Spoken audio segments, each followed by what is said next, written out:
Bonjour à tous et merci d'assister à ce webinaire présenté par SSQ Assurance.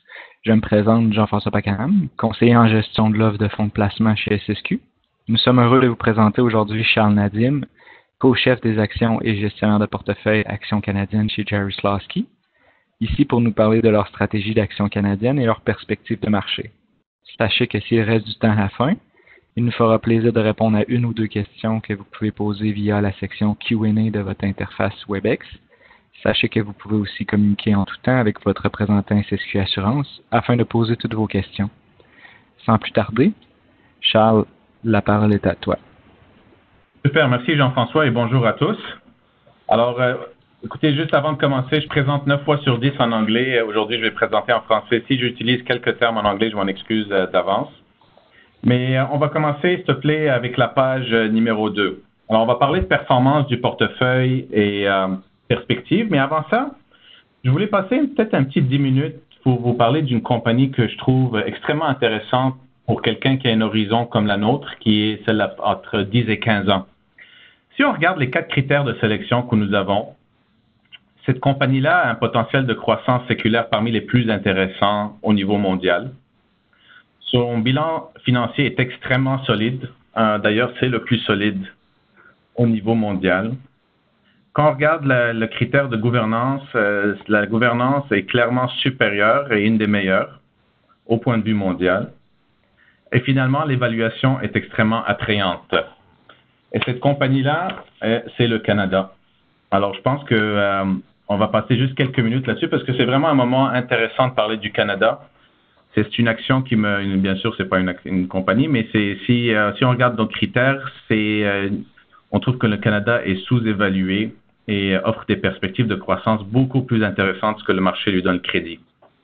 Donc, si on met l'emphase sur le premier critère, qui est la croissance séculaire, et on regarde globalement, et on regarde les pays de l'OCDE, qui sont à peu près 36 pays développés, vous remarquez que la page 3, la croissance de la population est la plus élevée au niveau mondial.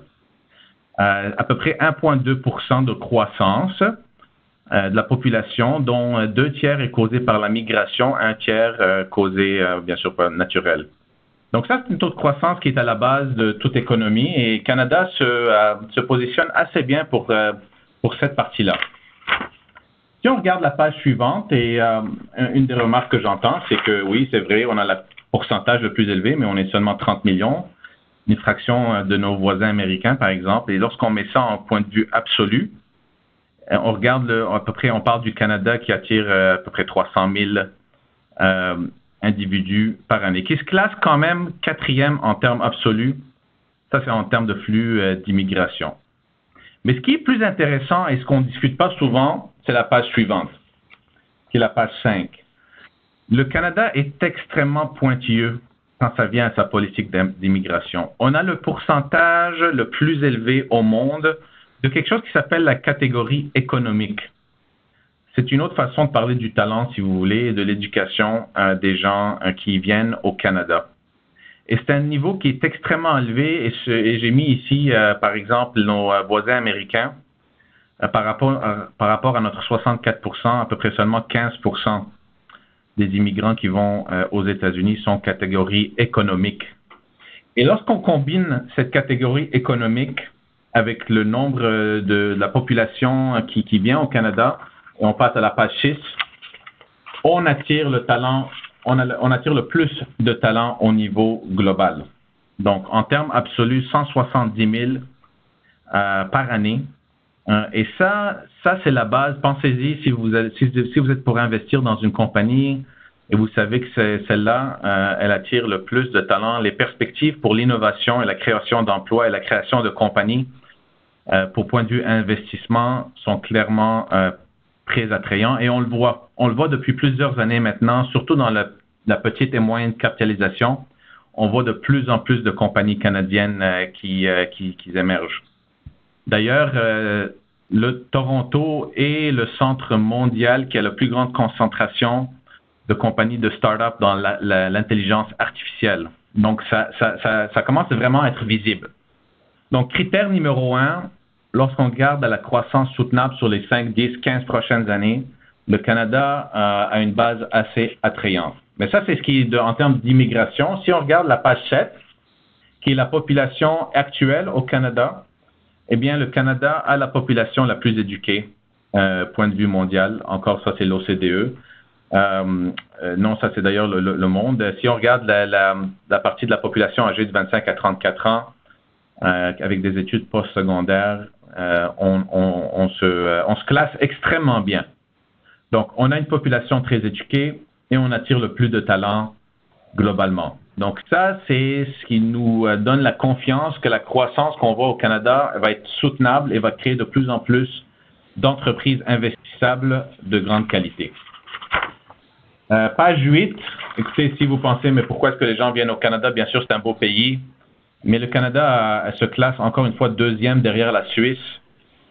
Troisième année de suite sur les attributs qui incluent la qualité de vie, les droits de la personne, l'égalité, l'éducation, l'influence économique, les soins de la santé et la sécurité, et ainsi de suite. Donc, Canada se classe encore une fois extrêmement bien. Si on regarde les bilans solides et on passe à la page 10, le Canada a le pourcentage le plus faible de la dette nette par rapport au PIB. À peu près 25%. Et ça, c'est important parce que comme quand on investit dans des compagnies, quels que soient nos portefeuilles, on investit seulement dans des compagnies qui ont des états financiers extrêmement solides parce que ça offre de la flexibilité.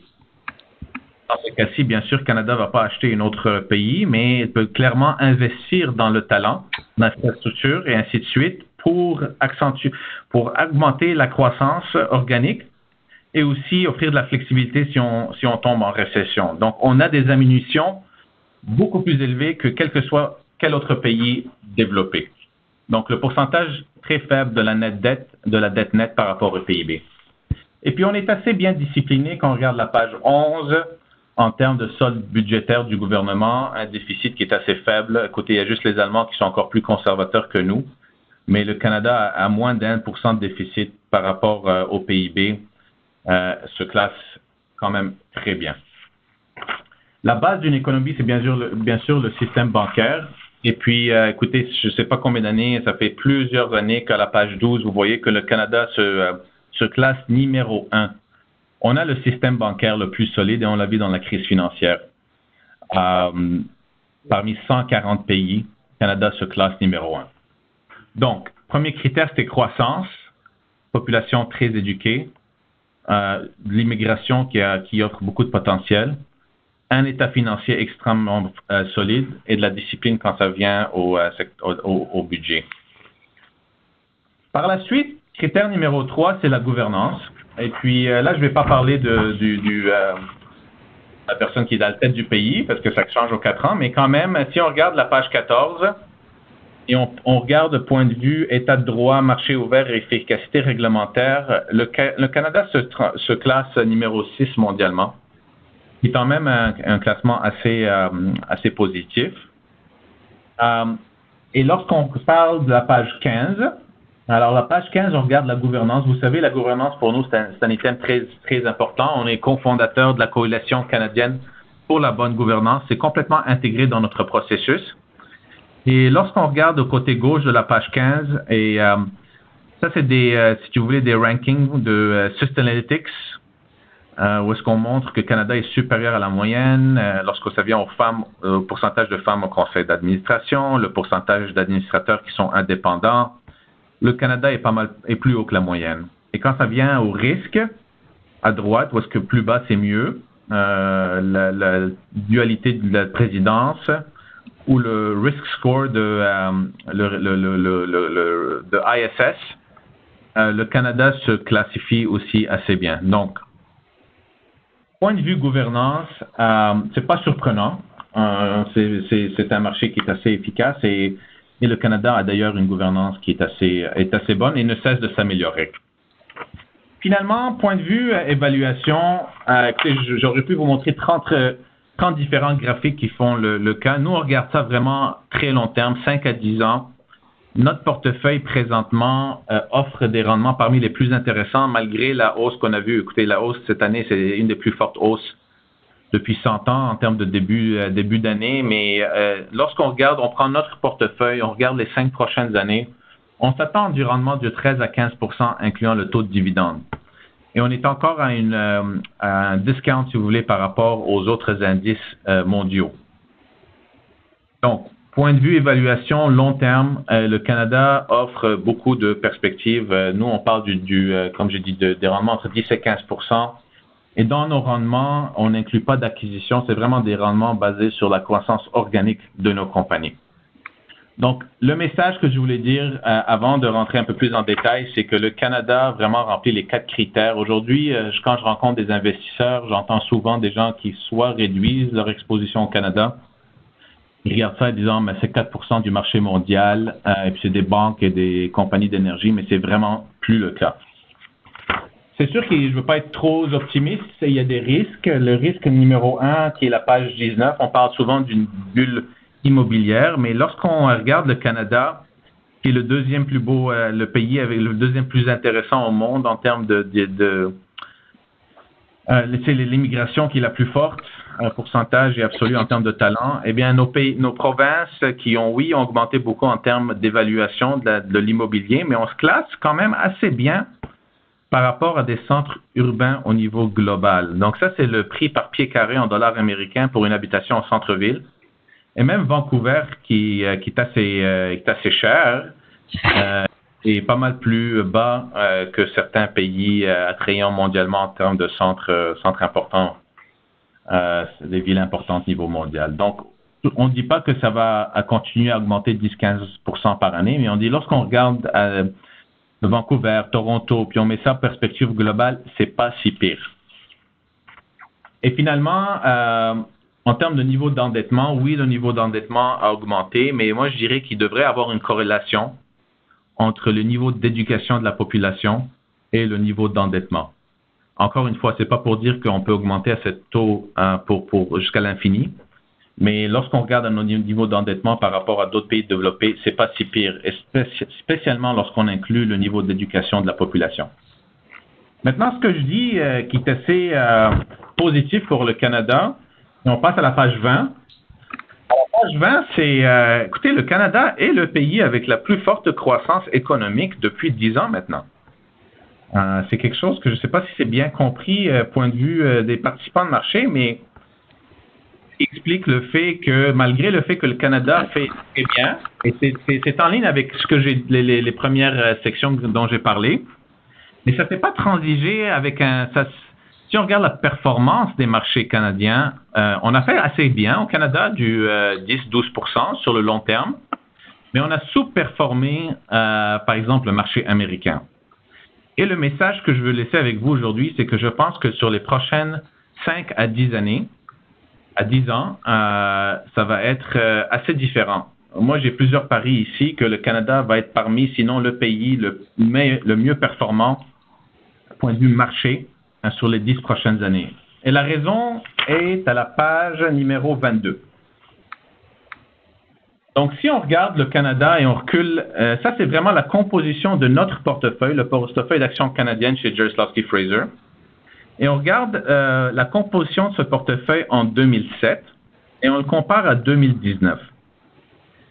La raison pourquoi le Canada a fait du 10-12 et non pas plus, c'est vraiment lorsqu'on regarde à gauche, les produits de base, qui sont surtout des commodités, mais en 2007, il y en avait pas mal plus en termes de pourcentage de compagnies qui sont investissables au Canada. Ça représentait d'ailleurs 30% de notre portefeuille. Les leaders mondiaux étaient seulement 11%. Et le reste, c'était des leaders régionaux. Donc, pour vous donner un exemple, par exemple, Métro, qu'on connaît bien ici au Québec, ça c'est considéré comme un leader régional. Un leader mondial, ce serait une compagnie comme Saputo aujourd'hui, CGI, CCL Industries, qui est le chef de file mondial dans tout ce qui est étiquette. Et je vais en parler un peu plus tard. Mais les produits de base qui sont des commodités, ça monte, ça descend. Et sur 10 ans, le secteur d'énergie n'a pas fait grand-chose au Canada. Et ça a atténué la performance du marché global, du marché canadien au total. Mais si on passe à la composition du portefeuille aujourd'hui, donc ça c'est en janvier de 2019, et vous regardez à droite, Les leaders mondiaux représentent aujourd'hui 44% de notre portefeuille. Et j'ai une liste que vous allez voir un peu plus tard. Les leaders régionaux, 50%, mais ce qui est plus cyclique, ou les commodités, si vous voulez, qui, par exemple, serait une compagnie d'exploration de production en énergie, ne représente que 6% de notre portefeuille. Donc, cette composition de marché, l'évolution du marché canadien a évolué de sorte qui rend ce marché-là beaucoup plus attrayant.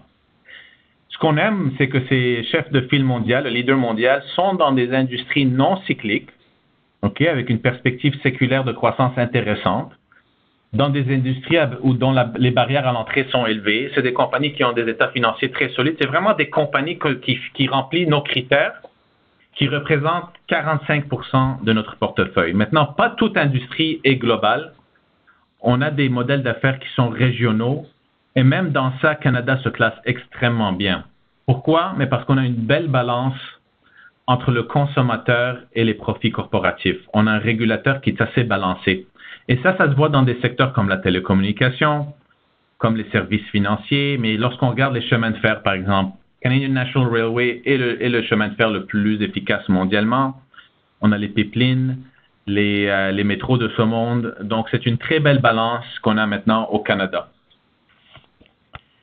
Maintenant, avant de parler de performance, si on passe à la page 23, le message que je voulais ici garder avec vous, c'est qu'on ne peut pas regarder le Canada et se fier seulement aux compagnies de grande capitalisation. Le S&P TSX ne représente que 246 compagnies au Canada, il y en a 760. Et même lorsqu'on regarde le S&P TSX, petite capitalisation, on a 205, dont 23% c'est du overlap avec le large cap. Nous, on a d'ailleurs parti un fonds Small Mid Cap en 2016 qui a 25 à 30 compagnies, mais on regarde 450 compagnies par rapport aux 205. Il y a beaucoup de compagnies intéressantes qui sont dans le bleu foncé, qui ne sont pas dans les indices canadiens. Et je vous dirais que les indices canadiens ne sont pas parmi les plus efficaces globalement. Donc vraiment, quand je parle du Canada, il faut vraiment regarder ces 760 compagnies et regarder ce qui est le plus intéressant dans ce groupe-là. Et ne pas oublier les petites et moyennes capitalisations. Si je passe maintenant à la page 26, juste un petit rappel en termes de notre processus. Notre critère numéro 1, c'est trouver des industries en croissance dont les barrières à l'entrée sont élevées. On veut des compagnies qui sont chefs de file et qui montrent des rendements supérieurs sur le capital investi. Lorsqu'on choisit nos titres, on a les 4 critères dont j'ai parlé au début. Et tous les facteurs ESG sont intégrés dans notre processus. Et lorsqu'on met tout ça ensemble, on gère des portefeuilles qui sont extrêmement concentrés. On a 30 titres dans le portefeuille. Et notre taux de roulement était de 8%, en moyenne 9% sur les 5 dernières années. Donc, on garde des compagnies dans le portefeuille 10 années en moyenne, ce qui est assez long terme pour nous. Maintenant, ce qui est aussi intéressant, c'est que lorsque je passe à la page 27, on classifie nos compagnies en 3 groupes. Le groupe numéro 1, c'est ceux qui sont, si on regarde la cyclicalité du modèle d'affaires, c'est ceux qui sont parmi les plus faibles en termes de cyclicalité. Ils représentent plus de 70% du portefeuille. Le groupe 2, pour le groupe 1, lorsqu'on pense à évaluation, on pense à long terme, on pense absolu, on veut des rendements de 10% par année, incluant le taux de dividende. Donc, un double sur 7 ans. Et le groupe 1 serait une compagnie comme Metro, par exemple. Le groupe 2, ça, c'est ce qui est plus cyclique. Ce serait une compagnie d'ingénierie, une compagnie, par exemple, d'énergie. Il représente 24% de notre portefeuille aujourd'hui. Et étant donné le risque un peu plus élevé, la cyclicalité, pour acheter une compagnie de groupe 2, on requiert un rendement de 15% par année, incluant le taux de dividende. Et ça, c'est un double en 5 ans. Et finalement, notre groupe 3, c'est les compagnies qui sont dans un fonds spécial, qui sont plus de moyenne capitalisation. Et donc, le point de montrer ce tableau-là, c'est pour montrer que notre portefeuille, quand on parle de qualité et qu'on parle de risque, lorsque vous allez regarder, là, je vais vous montrer un graphique qui montre notre portefeuille sur un très long terme, rendement, risque et rendement. Notre risque est très faible par rapport à nos compétiteurs et c'est du fait de la composition de notre portefeuille. 70% de nos compagnies se classifient dans le niveau de cyclicalité qui est assez faible. Et ça veut dire quoi? Ça veut dire qu'on a une visibilité accrue sur les revenus et les flux monétaires disponibles aux investisseurs. ce qui fait qu'il y a moins de variations dans nos estimés. Maintenant, la page 28, je ne sais pas si vous l'avez déjà vu, mais ça vous montre la performance de notre portefeuille canadien sur 26 ans. Et le but de montrer ce graphique-là, c'est le suivant. Si on prend la ligne verte, la valeur ajoutée de notre portefeuille dans tous les marchés baissiers que nous avons depuis 26 ans, il n'y a aucune exception. Tout marché baissier, on a rajouté beaucoup de valeur par rapport au marché. Et c'est une réflexion de la qualité de tout ce que j'ai discuté en termes de critères et composition du portefeuille. 2018, d'ailleurs, c'était une très bonne année pour nous. On était classifié premier quartile. Et c'est une réflexion des compagnies non cycliques qui ont très bien fait dans ce marché baissier. Donc, on a fait moins 6,3 versus 8,9. Ça, c'est le groupe numéro 1, les marchés baissiers. La ligne complètement en bas, qui est la catégorie marché cyclique ou spéculatif, là aussi, il n'y a pas d'exception. Lorsqu'on est dans un marché où est-ce que les commodités courent, ou tout ce qui est industrie extrêmement cyclique est en forte hausse, on sous-performe. OK? C'était, par exemple, la dernière fois qu'on a vu ça, c'était en 2016. On a quand même assez bien fait. Si on regarde le ratio upside-downside capture, donc dans les marchés haussiers, on capture à peu près 90% en moyenne.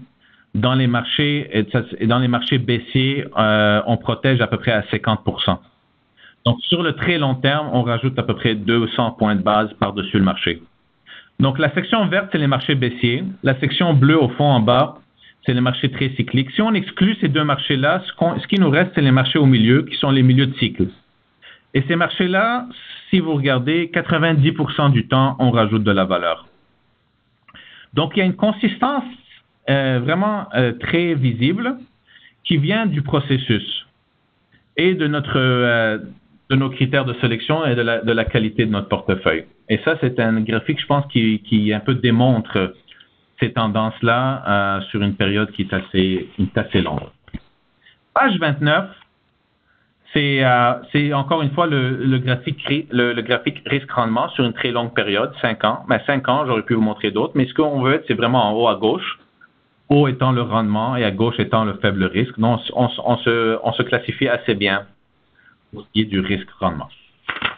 Maintenant, si on regarde à la composition du portefeuille aujourd'hui, je vous amène à la page 30. Ça, c'est nos 10 plus grandes surpondérations de portefeuille. Ce que vous remarquez, c'est que 9 des 10 surpondérations sont des leaders mondiaux. OpenText, par exemple, c'est le chef de file dans le logiciel qui aide les compagnies à gérer l'explosion de données qu'on voit soit venant à l'intérieur des compagnies ou l'interaction avec les consommateurs et les fournisseurs.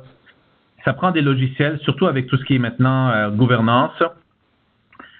Et OpenText est le chef de file mondial. C'est une compagnie qu'on détient depuis plusieurs années.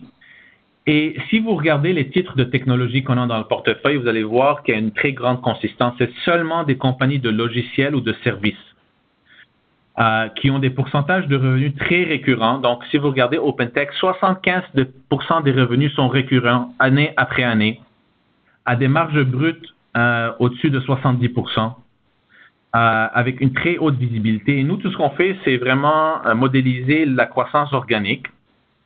Mais en plus de ça, étant donné la génération de flux monétaires disponibles, c'est une compagnie qui utilise ces flux monétaires-là pour consolider l'industrie. Et c'est d'ailleurs le cas pour la plupart des compagnies que je montre dans cette page-là. Même chose avec Alimentation Couche-Tard. Alimentation Couche-Tard, oui, on peut parler longtemps de l'impact des voitures électriques, mais le pays qui a le pourcentage le plus élevé de voitures électriques, c'est la Norvège, à 7%. Les stations de gaz, la compagnie qui a le pourcentage, les parts de marché la plus forte de stations de gaz en Norvège, c'est Alimentation Couche-Tard. La croissance des profits est entre 5 et 7%, malgré, si vous voulez, l'explosion des marchés électriques, des voitures électriques. Et tout le monde se pose, mais comment est-ce qu'on peut expliquer ça? Ben, c'est assez facile. Écoutez, Alimentation Couche-Tard a maintenant des chargeurs qui sont capables de remplir 80% de la batterie en 8 minutes. Ça prend 5 minutes en moyenne de remplir la voiture de gaz.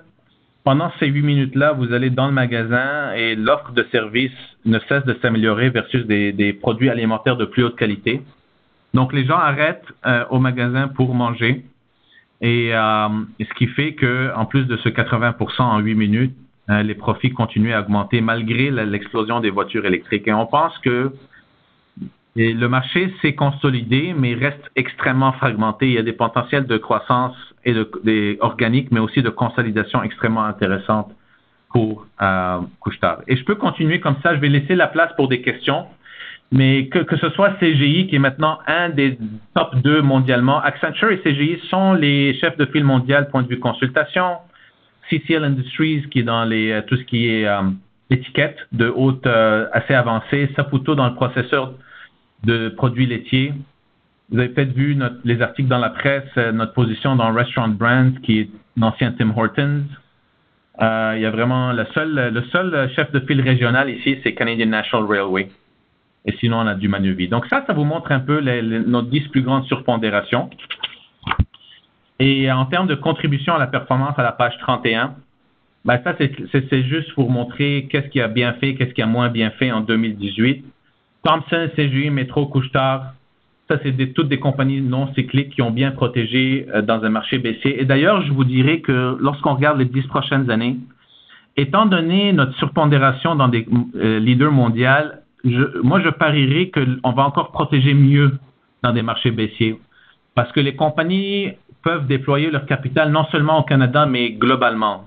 Donc, à chaque fois qu'on rentre dans un marché baissier, les opportunités de consolidation pour des compagnies comme les Couche-Tard, CGI de ce monde ne cessent de croître, ce qui fait qu'ils surperforment dans des marchés baissiers. Et je pense que ça va être encore plus le cas dans le futur. Là où on a pris un petit coup, c'est malheureusement dans les compagnies d'énergie. On est sous-pondéré et pour vous dire la vérité, on a vraiment, on a eu la réduction du pétrole lourd nous a surpris à cause des problèmes qu'on a eu en termes de capacité pipeline. On pense que il y a des opportunités intéressantes dans ce secteur-là, mais c'est seulement 5% de notre portefeuille aujourd'hui, juste à cause du fait qu'il y a tellement d'opportunités intéressantes à l'extérieur de ce secteur-là. Et je vais vous laisser avec un commentaire les compagnies d'assurance qui nous ont surpris un peu. Je vous dirais que c'est plus du sentiment que d'autres choses. Manuvie, bien sûr, c'était un peu les marchés baissiers qui ont une sensibilité un peu à court terme, mais long terme, la croissance en Asie et tout ce qui est gestion wealth, qui est maintenant un tiers de leur portefeuille, s'avère être assez intéressante. C'est une action dont on a rajouté un peu à notre poids récemment. Et la dernière page, qui est la page 32, ça c'est vraiment notre positionnement en termes de portefeuille. Il y a des secteurs qu'on est absent, comme la télécommunication. C'est un secteur qui est assez intéressant, point de vue compagnie, mais c'est une question d'évaluation. C'est plus ou moins évaluation. On voit beaucoup de potentiel dans l'industriel, que ce soit les Canadian National Railway, les compagnies d'ingénierie, CAE de ce monde, consommation de base avec Couche-Tard, Saputo, technologie avec CGI, OpenText, discrétionnaire avec les Tim Hortons ou bien les Restaurant Brands, les Gildan de ce monde. Et dans les matériaux, pour nous, c'est vraiment CCL Industries, qui n'est pas vraiment une compagnie de matériaux, mais c'est classifié comme cela, ou bien Nutrien, qui est le chef de file mondial point de vue produits nécessaires pour la croissance, pour les terres agricoles. Alors, ça, c'était une revue assez rapide. Excusez-moi si j'ai passé un peu vite, mais je vais laisser un peu de temps pour les questions. Parfait, merci beaucoup, Charles. Nous allons passer maintenant à la période des questions. Si vous avez des questions, vous pouvez les poser via l'interface Q&A dans le bas de votre écran. La première question qu'on a reçue, c'est comment contrôlez-vous le niveau de risque du portefeuille? Oui, bonne question. Alors, écoutez, moi, je pense que le risque commence avec le processus. Et puis, notre processus est, chez Jarislowsky, on s'assure d'avoir au moins 2-3 experts par industrie qui ont entre 15 et 25 ans d'expérience.